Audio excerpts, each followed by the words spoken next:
What's up, everybody? Thank you for tuning in to REBEarth, the podcast created for athletes to help inspire and develop the mental warrior. See, this life is a journey, not a destination. It takes blood, sweat, and tears in this preparation. The battlefield is a gift and a curse. REBEarth, reap every benefit on earth.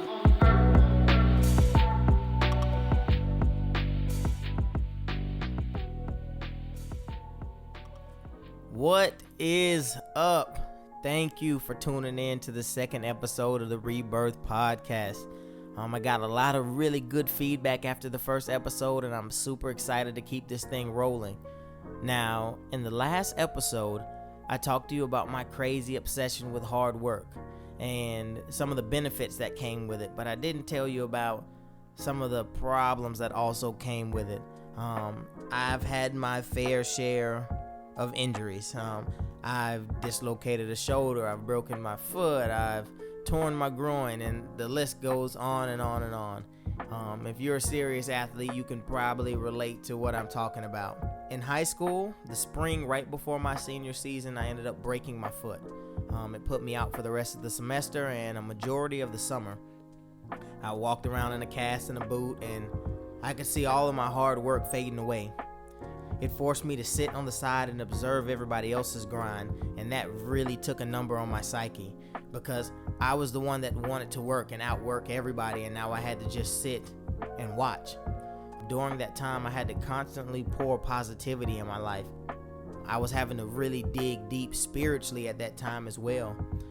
Had I not had the community around me and people like TD Jakes and Eric Thomas that just put out content that nourished me spiritually and mentally so that I could handle this battle, I wouldn't have made it. I would wake up every morning around 5 o'clock just so I could spend some quiet time with God. I still have about 8 notebooks covered front to back of Bible studies that I would do on my own just because that was a time where I could really feed myself spiritually because I was not able to stimulate myself physically. So that brings me to a question. Where are you investing your pain? Use that time to build up other areas of your life. About 3 weeks out from my senior season, I was cleared by the doctor. Now, I probably shouldn't have been cleared because I couldn't even stand on my tiptoes. He actually made a statement. If it wasn't your senior season, I wouldn't clear you. Nobody was sure how things would turn out.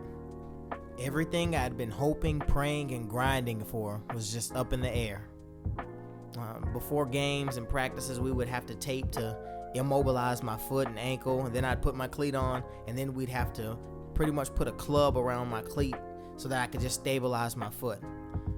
I would play my heart out on Friday nights just to lay in bed all weekend, icing with my foot elevated. But I was determined to overcome this obstacle. I want to tell you a story about one of my favorite biblical characters. His name is Samson. I highly recommend you give it a read. It's Judges 13 through 16. I've always been fascinated by the story of Samson, and that's because of his superhuman strength. He was the original Incredible Hulk. One of my favorite scenes from his story is when he was fighting the Philistine army with the jawbone of a donkey. He fought an entire army and was victorious with the jawbone of a donkey. So think about it. Swords and spears versus a jawbone.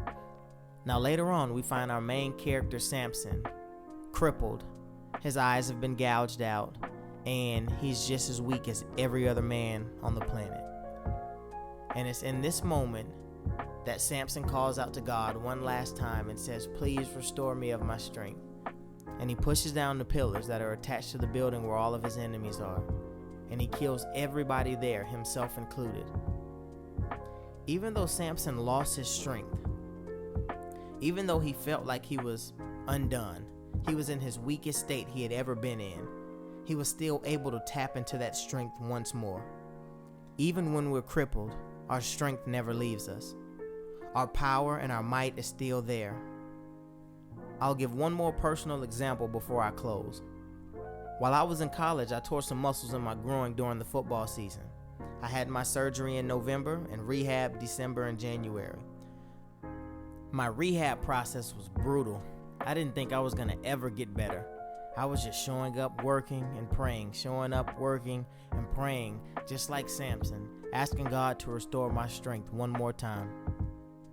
I was cleared to return to training and competition 2 weeks before the indoor track and field conference championships. Without any off-season training because I was injured and I was not even back to 100% yet, I had just been cleared for training, I ended up with my best long jump performance ever. I would normally take a long approach and build up a lot of speed and power down the runway and then boom, be really explosive. But because of my current situation, I had to take a shorter approach and use less power, so I thought. I ended up having a longer jump, which means I had to put out more power than I was before I was injured. So with the shorter approach and a less dynamic feeling inside, I was actually more powerful. Sometimes our injuries aren't setbacks. They're just setups for some pretty miraculous things to happen. Nobody would have ever known my senior season that I was playing on a broken foot. It didn't stop me from breaking or setting records. The hardest battle you fight with injuries is not the recovery. It's the stillness and the quiet times when your mind says it's over. It's never over until you decide it's not worth fighting for. Let this be encouragement to pick yourself up, dust off, and continue to push down those walls until they fall. Be blessed. If you enjoyed this message, please share it with everyone you know. Don't forget to like and subscribe. Thank you. See, this life is a journey, not a destination. It takes blood, sweat, and tears in this preparation. The battlefield is a gift and a curse. Rebirth, reap every benefit on earth. See, this life is a journey, not a destination. It takes blood, sweat, and tears in this preparation. The battlefield is a gift and a curse.